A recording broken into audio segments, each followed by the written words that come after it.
Hello everyone. I welcome you all in Prakash Parv English learning YouTube channel. विद्यार्थी मित्रांनो, आजच्या व्हिडिओमध्ये आपण नॉट ओनली बटल सो आणि ॲज वेल ॲजचा वापर कसा करायचा हे बघणार आहोत. And as well as, not only बटल सो हे तिघेही कंजंक्शन आहेत. दोन वाक्य जोडण्यासाठी आपण त्यांचा वापर करू शकतो. So let's begin. First of all, read the following sentences. It is sweet. It is nice.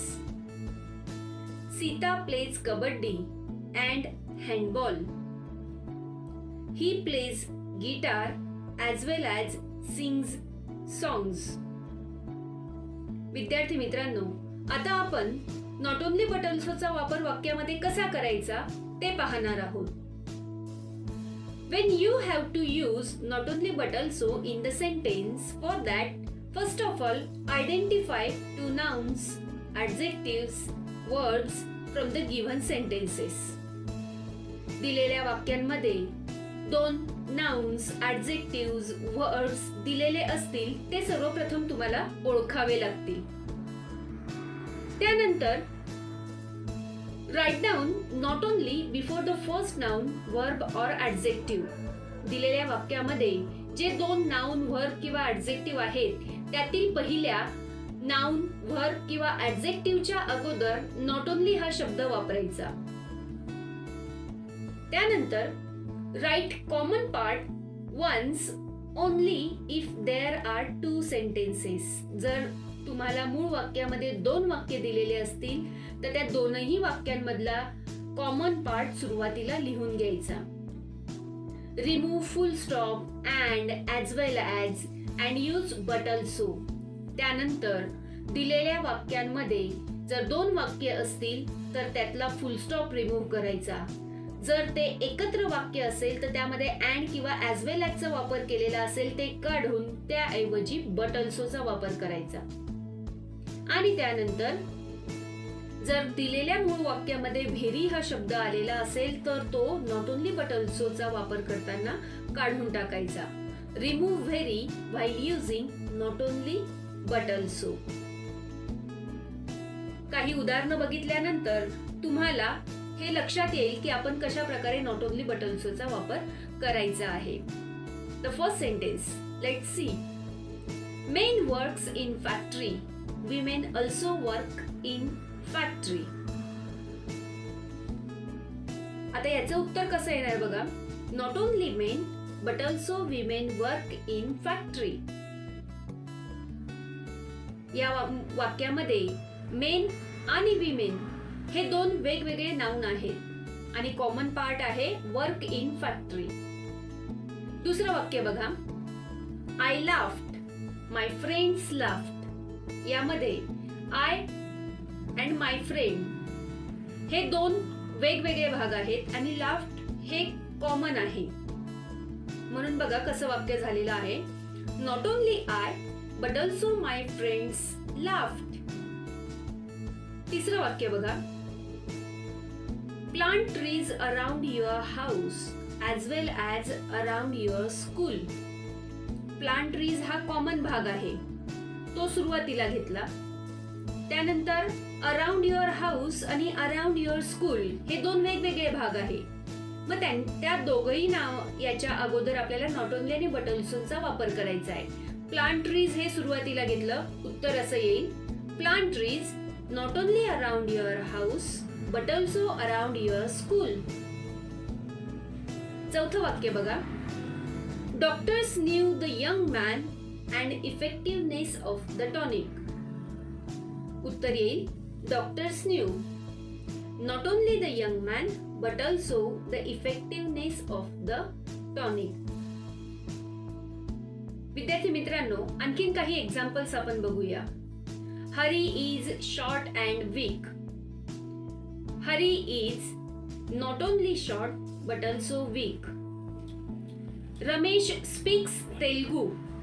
He speaks English. Ramesh speaks not only Telugu but also English. Radha is beautiful. Radha is clever. Radha is not only beautiful but also clever. He was cruel as well as angry. He was not only cruel but also angry.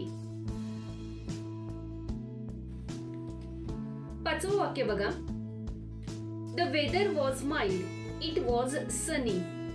The weather was not only mild but also sunny. विद्यार्थी मित्रांनो, हे झाले not only but ऑल्सोचा वापर. आता आपण as well ॲजचा वापर वाक्यात कसा करायचा ते बघूया. If the given sentence is of not only but also, जर तुम्हाला दिलेलं वाक्य नॉट ओनली बट ऑल्सोचा असेल आणि तुम्हाला remove not only but also किंवा यूज ॲज वेल ॲज अशी सूचना सांगितलेली असेल, त्यावेळेला अशा पद्धतीने तुम्ही बदल करायचा आहे.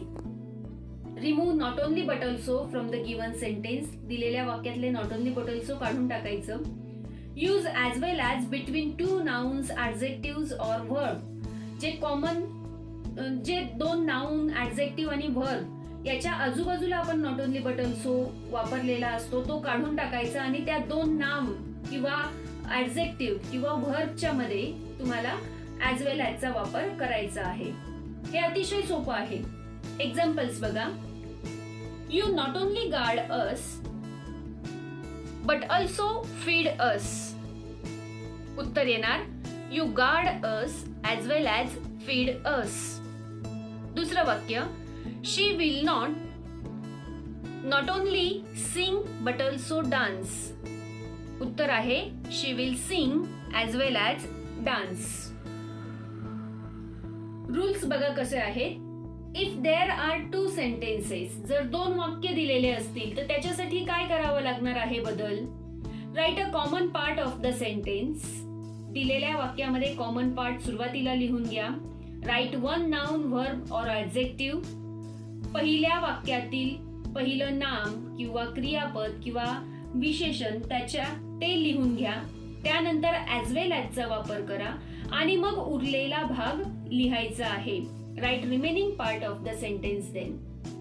Let's see the example. I could walk fast. I could also jump high. I could walk fast as well as jump high. दुसरं वाक्य. Games harden the children. Games enable the children to endure weather. उत्तर येईल games harden the children as well as enable them to endure weather.